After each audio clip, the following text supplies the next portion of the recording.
Good evening. Thank you, Socrates. There are 8 of us children. There are 6 of us living. Socrates and I were the closest in age. We're in the middle of the family. And all of our lives, all of my life, I should say all of his life, he's been trying to get rid of me. At one point, we had an aunt who came through our house. My folks had a lot of children, so somebody was always borrowing some of us.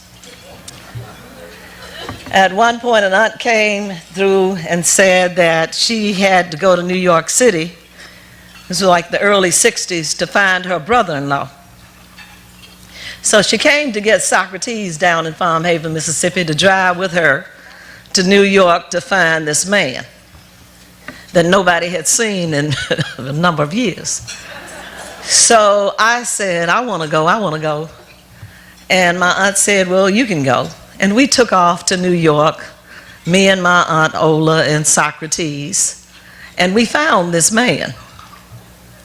But in the course of looking for him, Socrates didn't want to walk with us because he said we were country. And he didn't want me to go anyway. Another aunt earlier in life decided that she wanted us to come and live with her in St. Louis. So off to St. Louis, she wanted Socrates to come live with her in St. Louis. And I said, I want to go. And off to St. Louis we went, and this aunt and uncle told Socrates, you better not ever leave her. We walked to school, and they said, you better always know where she is, and you better not ever leave her. And that's all I needed to hear. So he would say, come on, Oleta. I said, you can't leave me. So one day he left me. And today, for the last 10 years, I have been renting space from Socrates Garrett. It seems like I should have that space for free. I think I paid for that building. But I want to thank Socrates, and I want to thank my family.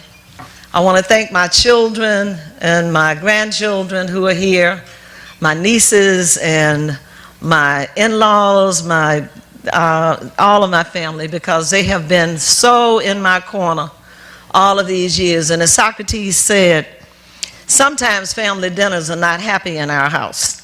We had to make a pact. Socrates is a businessman, and he gets charity, but I don't think he gets social justice, which is what a lot of people get. A lot of folks get charity, which I believe is why in this region of the country that is the most religious region in the world, that we have the hardest time getting social justice.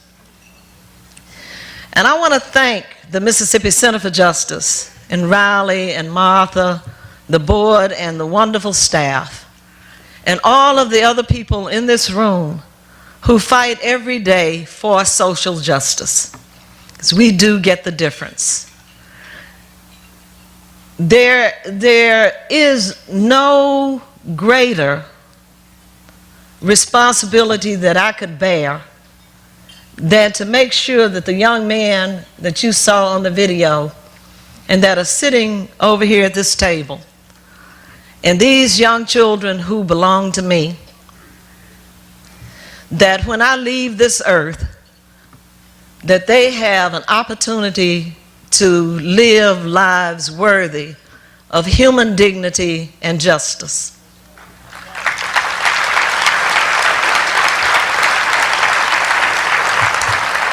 I have no greater responsibility than to follow in the steps of one of my greatest mentors. I grew up, and Riley, you can stand up to make me shut up.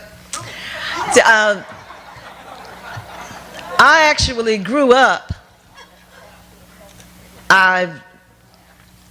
graduated from Tougaloo College and took off to Atlanta, following Winifred Green, who is in this room, who has been, she's the godmother to my children. Well, she's the godmother to my oldest child, and then we just never stopped. So she became the godmother to all of the rest of the children and to the grandchildren. And Winifred and I now work together as colleagues. I started that work in 1970 in Atlanta, and at that time, Congressman John Lewis and Julian Bond and Andy Young and Stoney Cook and Leon Hall and just a number of people trained me in the social justice movement. So I'm happy. I can't tell you how proud I am to be getting this award, and Congressman Lewis will be the keynote speaker. But as I take my seat, I can't not say that there are some things that we have to do, because things are not good in Mississippi. Things are not good. You know, there was one time when Mike Espy was a member of Congress and Ray Mabus was the governor, and we thought we were progressive. We thought we were joining the rest of the world. And in a very few years, we see the clock turn back. And as I sit, there is just one thing I would ask of all of you here tonight, and that is to join us, if you have not, to join Dick Malpas and the rest of us in a campaign to secure educational equity for all of the children in the state of Mississippi. I'm sure Dick will tell you that we have gotten to a place, and all of us are involved in this. I mean, every advocate group in here.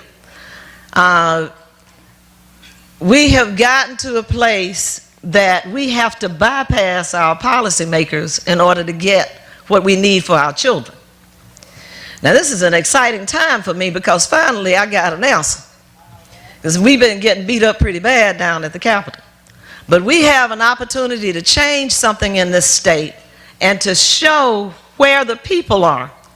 There is an education referendum that is coming up, and we need everybody in this room to move past all the jargon. You hear these young people talk. These kids are in schools.